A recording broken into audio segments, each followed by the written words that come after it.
You are listening to Alex Nanlohi Podcast, to know the Lord and to make Him known.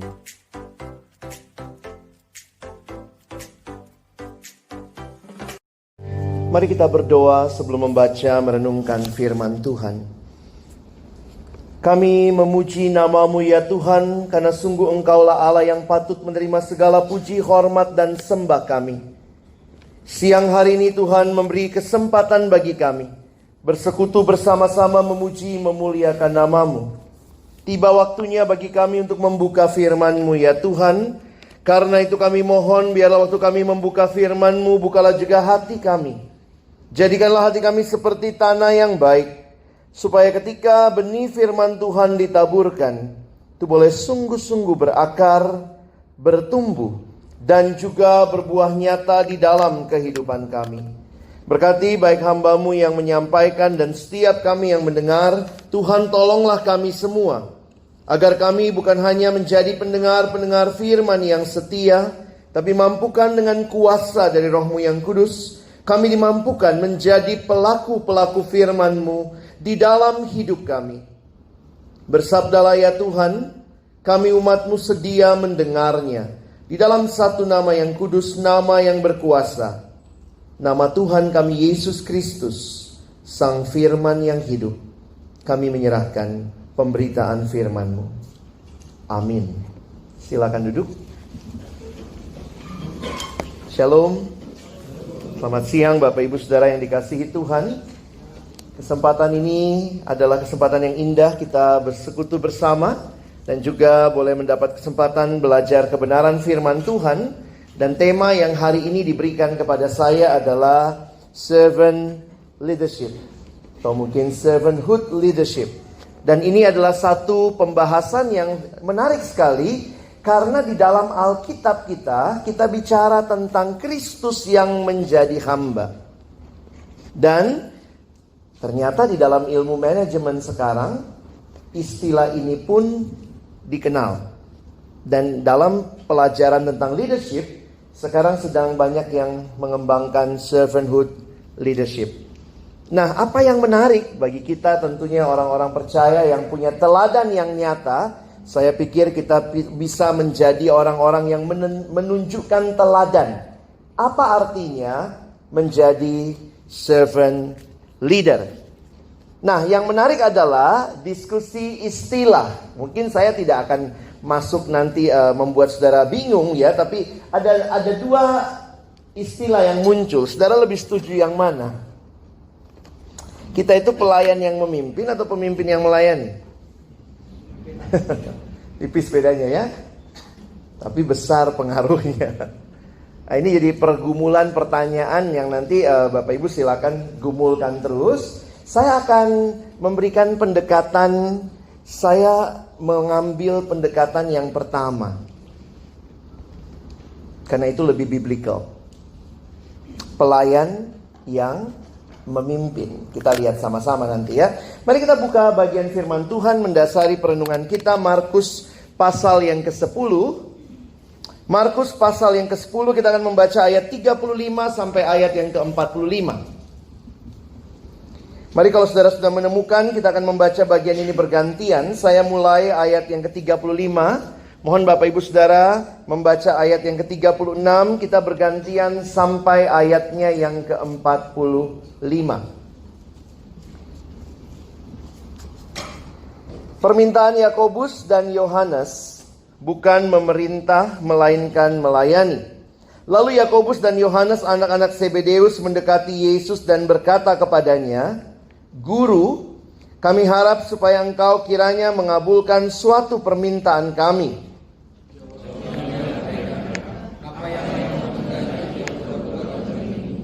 Lalu kata mereka, "Perkenankanlah kami duduk dalam kemuliaan-Mu kelak, yang seorang lagi di sebelah kanan-Mu dan yang seorang di sebelah kiri-Mu."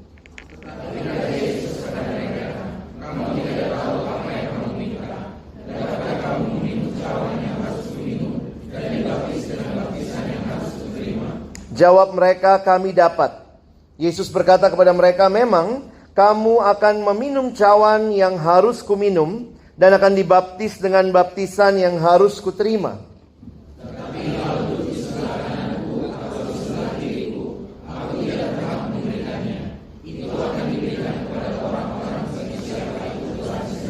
Mendengar itu, ke-10 murid yang lain menjadi marah kepada Yakobus dan Yohanes.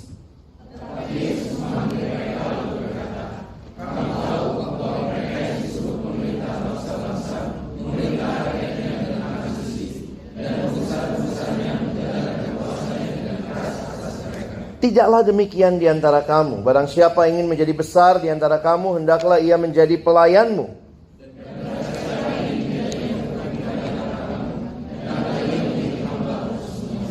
Karena anak manusia juga datang bukan untuk dilayani, melainkan untuk melayani dan untuk memberikan nyawanya menjadi tebusan bagi banyak orang. Saudara yang dikasihi Tuhan, kalau kita melihat apa yang disampaikan di dalam bagian ini, kita harus mengerti konteksnya terlebih dahulu pada waktu itu sebelum Yesus mengajarkan secara khusus apa artinya memimpin. Kalau saudara memperhatikan di ayat yang ke-35, pada waktu itu 2 murid Yesus, Yakobus dan Yohanes, ini 2 saudara. Anak-anak Zebedeus mendekati Yesus dan berkata kepadanya. Jadi kalau saudara perhatikan, ini kan dalam perjalanan Yesus menuju ke Yerusalem. Dan yang menarik kalau kita perhatikan, Yesus itu baru saja memberikan, coba Bapak Ibu lihat satu perikop di atasnya ya. Pemberitahuan keberapa? Ketiga. Yesus memberitahukan kepada muridnya sampai 3 kali dalam Injil Markus bahwa dia akan pergi ke Yerusalem dan mati di sana. Tapi murid-muridnya punya pemikiran yang berbeda. Ada konsep mesianis orang Yahudi yang berharap bahwa Mesias yang datang bukannya akan mati. Itu tidak ada dalam kamus mereka tentang Mesias yang mati dan menderita. Walaupun ada ayatnya di perjanjian lama, konsep mereka adalah Mesias itu harus menang, lalu melakukan satu perubahan revolusi yang luar biasa. Sehingga setelah Yesus mengajarkan aku akan pergi ke Yerusalem dan mati, murid-murid masih pikirnya apa? Yesus akan ke Yerusalem dan akan menunggang-balikkan kerajaan Romawi. Dan jangan lupa Bapak Ibu Saudara, Yerusalem sebagai pusat agama Yahudi diyakini mereka inilah tempat di mana Yesus akan melakukan revolusi. Karena itu di jalan mulai tanya posisi. Sekarang lagi banyak yang tunggu di telepon Jokowi katanya ya. Bapak Ibu handphonenya aktif nggak? Aktif ya?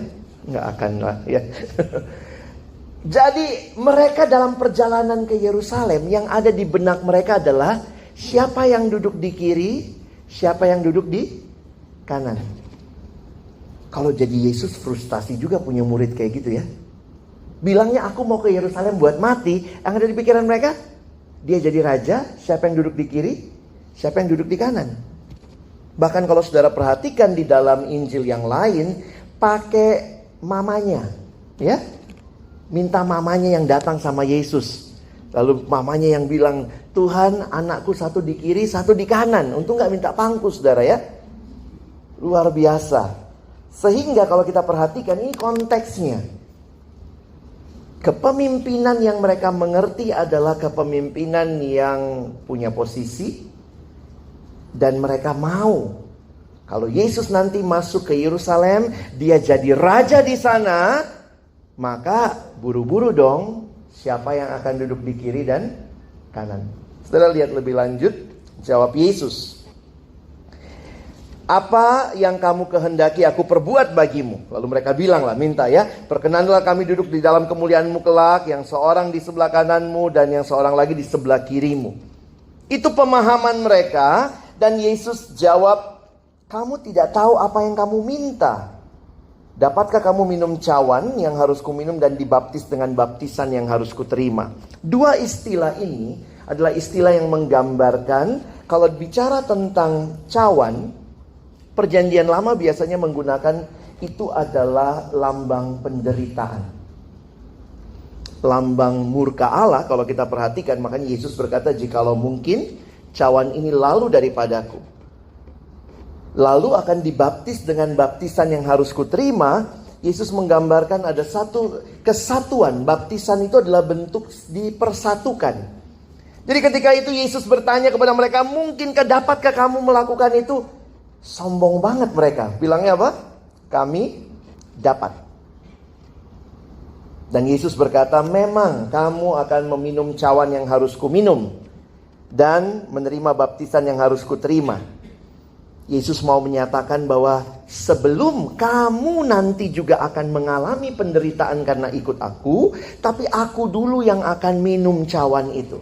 Jadi kira-kira kalau Bapak Ibu mengerti dialog ini, Yesus akan mengatakan, yes, one day you will suffer. One day you will experience what I have been through. Tapi kamu bukan sekarang waktunya, dan yang harus muncul di benakmu bukanlah masalah duduk di kanan dan duduk di kiri. Dan Yesus berkata, aku tidak berhak memberikannya, itu akan diberikan kepada orang-orang bagi siapa itu telah disediakan. Jadi saudara bisa membayangkan, ironis sekali, perjalanan menuju Yerusalem, percakapannya adalah tentang siapa yang nanti duduk di kanan dan di kiri. Nanti kalau Bapak Ibu sebenarnya perhatikan, setiap kali Yesus baru ngomong, aku akan mati, muridnya selalu mikir apa? Siapa yang terbesar? Jadi nanti lihat ya, di bawah misalnya waktu Yesus bicara pemberitahuan pertama, aku akan mati, mereka sibuk bicara kedudukan. Sampai pemberitahuan ketiga, fokus mereka masih sama. Power untuk memerintah. Ayat 41, nah kita lihat yang bagian bawahnya saudara ya. Mendengar itu ke-10 murid yang lain menjadi marah kepada Yakobus dan Yohanes. Kira-kira kenapa mereka marah? Are they better than Yakobus dan Yohanes? Enggak. Nampaknya yang lain ini kesel. Lu berdua nyolong start amat sih. Kabinet belum dibentuk udah main minta satu di kiri satu di kanan. Ini bisa kita buktikan dari mana? Karena Yesus tidak memuji 10 yang lain ya. Kalau memang bagus yang 10 yang lain, pasti Yesus bilang, nih kayak yang 10 nih, gak mikir-mikir itu. Tapi Yesus memberikan pengajaran, perhatikan ayat 42. Tapi Yesus memanggil mereka, berarti semua, lalu berkata. Dan disinilah pengajaran yang agung ini kita temukan.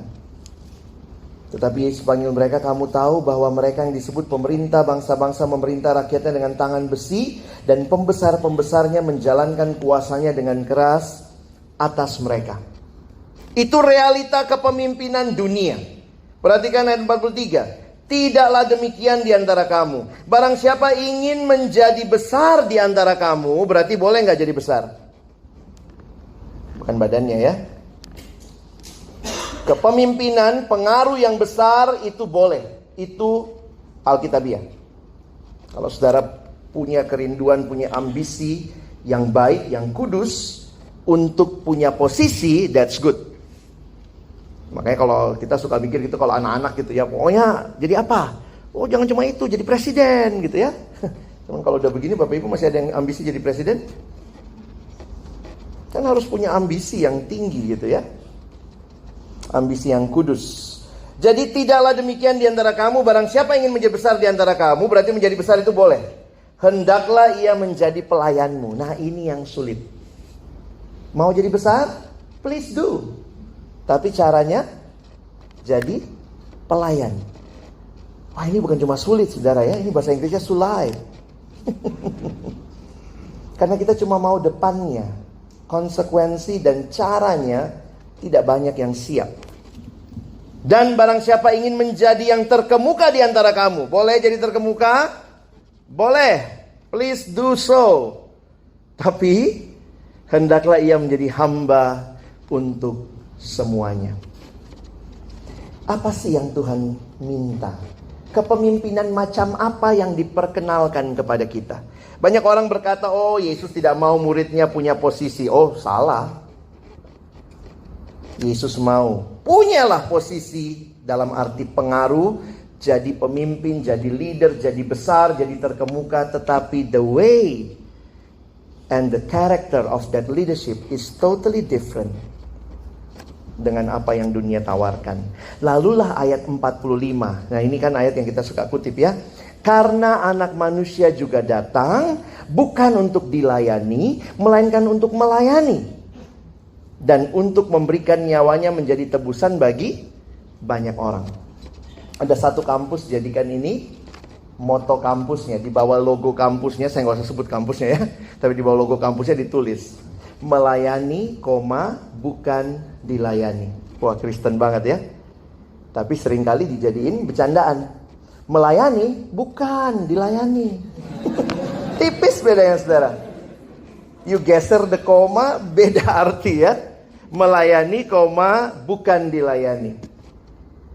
Nah, ini satu hal yang saya ingin kita pikirkan bersama. Ketika saudara dan saya ada di dalam dunia ini, saya harus katakan ini bukan hanya berlaku untuk kepemimpinan rohani.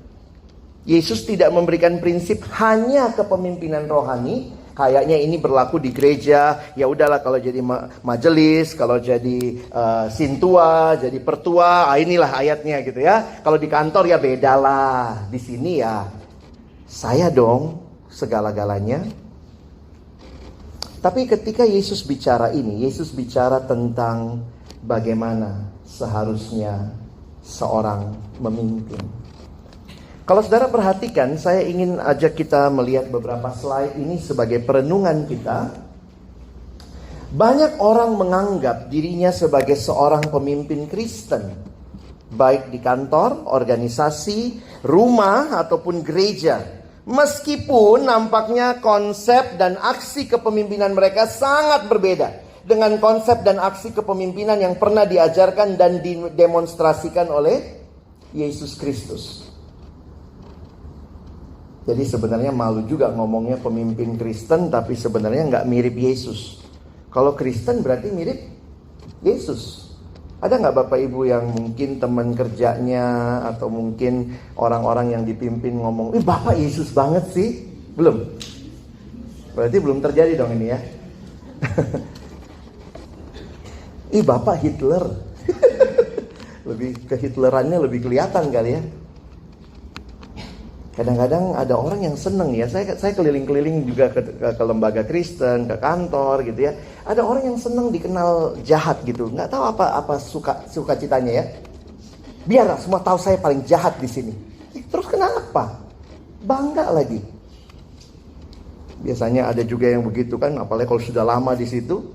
Kayaknya kalau dia terkenal jahat, jahatin anak baru, kayaknya bangga gitu ya. Ada satu hal yang saya pikir, saya datang ke satu sekolah, ada satu guru udah tua banget. Semua yang dibawa dia mental gitu ya. Kenapa? Pokoknya iya, ibu itu senang disebut ibu yang jahat.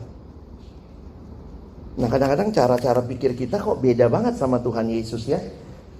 Kalau saudara perhatikan, konsep kepemimpinan Kristen adalah konsep yang umum. Dalam semua konsep, kepemimpinan itu dikaitkan dengan kuasa atau power.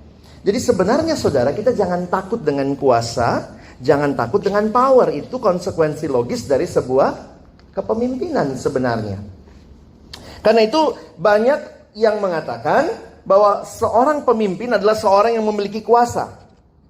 Dan kuasa itu sendiri seringkali didefinisikan, kalau bicara lebih positif, bukan kuasa untuk oppress, adalah kapasitas untuk mempengaruhi orang lain. Nah, kalau saudara perhatikan, konsep Yesus tentang kuasa jelas berbeda. Namun penting untuk diingat bahwa Yesus sendiri tidak meniadakan kuasa. Yesus sendiri mengatakan bahwa ia punya kuasa. Jadi sekali lagi ayat tadi jelas mengingatkan kepada kita, Yesus tidak mengabaikan kuasa, tidak mengabaikan struktur. Yesus bilang silahkan jadi terkemuka. Walaupun unik juga saudara ya, waktu saya pelajari Alkitab gitu ya, Yesus tuh gak pernah jadi pengurus loh. Benar gak? Ada Bapak Ibu yang bisa buktikan Yesus jadi pengurus? Yang jadi pengurus zaman itu yang Farisi, ahli Taurat. Tapi Yesus punya hati yang melayani. Sehingga bagi saya pikir itu dasar yang paling penting. Sehingga ketika punya hati yang melayani, dapat struktur, maka dia akan melakukan di dalam struktur konsep pelayanan itu. Kita lihat sebentar. Yang Yesus lakukan kalau begitu apa? Kalau dia tidak meniadakan kuasa, dia membongkar dan memperbaiki pengertian kuasa dan penerapannya oleh pemimpin. Ajaran Yesus sama sekali tidak berfokus pada kuasa seseorang atau seorang pemimpin, namun bicara tentang kerendahan hati seorang pelayan. Nah, jadi Bapak Ibu coba combine ini ya. Inilah kunci kepemimpinan Kristen. Saudara punya posisi power yang tinggi, tapi exercise itu dalam hati yang melayani. Nah, itu sekali lagi tidak mudah.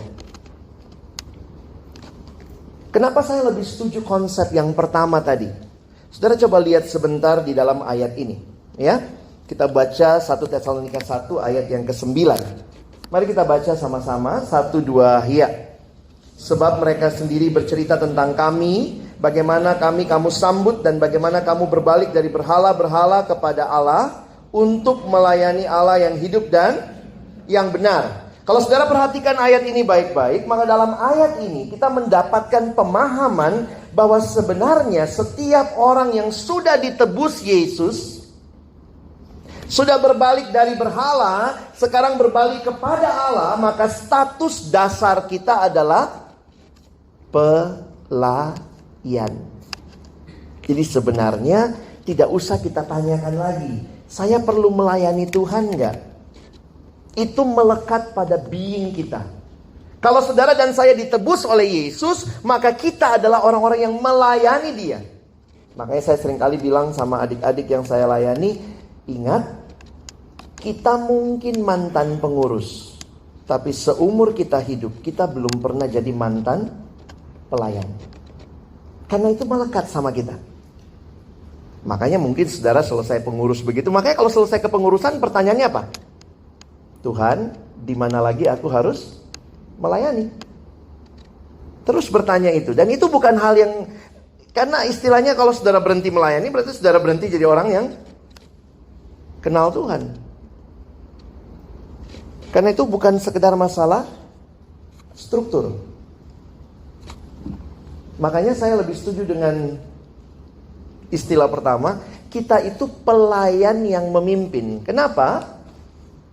Pemimpin pelayan bukan pemimpin yang melayani, melainkan pelayan yang memimpin. Kenapa demikian? Ia bukan status dasarnya, bukan pemimpin yang lalu merelakan diri untuk melayani orang lain, sok-sok rendahin diri. Tapi yang paling utama ia adalah seorang pelayan, seorang hamba Allah yang diselamatkan Tuhan, dan Tuhan percayakan status kepemimpinan. Jangan dibalik ya, karena bedanya besar banget. Kalau saya rasa saya pemimpin, maka waktu saya melayani saya rasanya aduh, saya sok-sok turun. Ada juga orang bisa turun rendah hati begitu rupa supaya apa? Dipuji. Itu rendah hati papan loncat. Makin rendah, tuing, naiknya makin tinggi. Kamu ya yang melayani, oh saya nggak bisa, jangan saya. Kamu MC-nya, jangan saya, jangan saya. Dalam hati paksa terus, paksa terus. Begitu dia melayani, selesai melayani kan, ih gila ya, bagus banget ya. Baru tahu. Kita bisa kelihatan rendah hati. Kalau saudara punya konsep dasar saya pemimpin, lalu saya merendah-rendahkan diri, kita cenderung akan sombong dan mencari cara untuk rendah hati supaya dipuji. Tapi kalau kita mengerti ini dengan baik, maka sebenarnya kita semua yang diselamatkan Tuhan, kita ini pada dasarnya pelayan. Kita ini hamba. Jadi siapa pemimpin yang jadi hamba? Itu cuma Yesus sebenarnya. Dari tempat yang tinggi dia turun ke dalam dunia. Kita saudara dan saya adalah pelayan-pelayan Kristus, diangkat jadi pemimpin. Maka kita harus ingat, jadilah seorang hamba yang terus melayani. Kalimat Paulus kepada jemaat di Galatia, saudara-saudara, memang kamu telah dipanggil untuk merdeka, tetapi janganlah kamu mempergunakan kemerdekaan itu sebagai kesempatan untuk kehidupan dalam dosa, melainkan layanilah seorang akan yang lain oleh kasih. Kalau saudara dan saya menghidupi jati diri Kristen kita, saya pikir ASN akan melayani, ASN Kristen akan melayani lebih baik, lebih maksimal. Karena apa? Itu jati diri kita kok. Tidak perlu ditulis nilai melayani, itu melekat pada diri kita. Ada di sana nilainya pelayanan. Itu Kristen ya? Oh, itu umum. Tapi semua itu ada dan kita lihat dalam diri Yesus Kristus. Pelayanan bukan dipaksa-paksa, bukan disuruh-suruh. Saya S3, masa saya harus begitu? Saya S2, masa saya harus begini? Tapi ketika saya tahu, saya punya power, saya punya kuasa, saya punya kemampuan, saya punya ability, saya punya skill, I will use it for others. Gak gampang memang jadi public servant. You have to serve the public. Tapi itulah panggilan kita. Jadi harusnya yang excellence dalam nilai itu adalah saudara dan saya. Karena kita kenal seorang pribadi.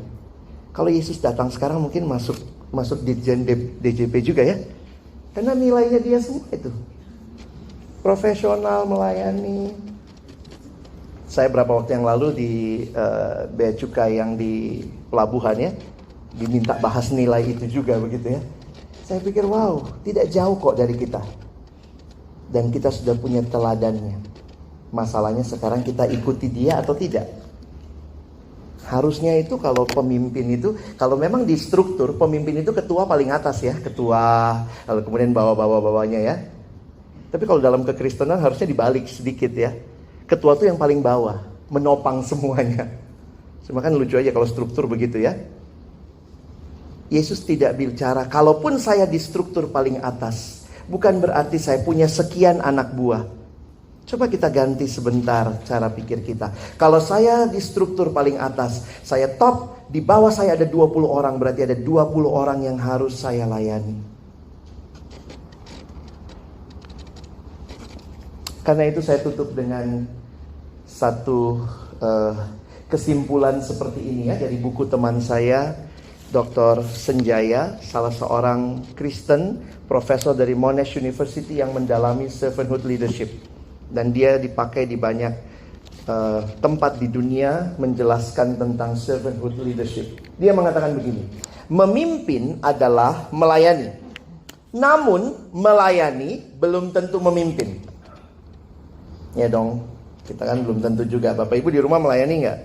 Ya melayani, tapi ya kalau dipimpin kan anak-anak kita sendiri misalnya. Yang tidak mau melayani tidak boleh dan tidak berhak memimpin. Pemimpin adalah pelayan. Namun pelayan belum tentu memimpin. Yang tidak rela menjadi pelayan tidak layak jadi pemimpin. Doakan beberapa hari ini akan ada pelantikan presiden. Sesudah itu Bapak Ibu jadi tahu siapa menteri saudara. Dan kita doakan pemimpin-pemimpin negeri kita punya hati yang melayani. Dan kita juga yang sudah tahu firman Tuhan, biarlah kita juga punya hati yang melayani. Saya bacakan sekali lagi. Memimpin adalah melayani. Namun melayani belum tentu memimpin. Yang tidak mau melayani, saudara tidak boleh dan tidak berhak memimpin. Pemimpin adalah pelayan. Namun pelayan belum tentu pemimpin. Karena itu, yang tidak rela jadi pelayan, saudara dan saya tidak layak jadi pemimpin. Amin. Mari kita berdoa. Bapa Surgawi, terima kasih banyak buat kesempatan kami belajar firman-Mu. Tolong kami sekali lagi bukan hanya jadi pendengar, tapi jadi pelaku firman. Secara khusus di tengah-tengah konteks pekerjaan kami, pelayanan kami di tempat ini. Biarlah terlihat dengan jelas apa artinya. Kami adalah pelayan-pelayan yang memimpin. Dan status kepemimpinan yang kami miliki pun kami pakai kuasanya, skill kami, semua yang kami miliki. Demi melayani sesama.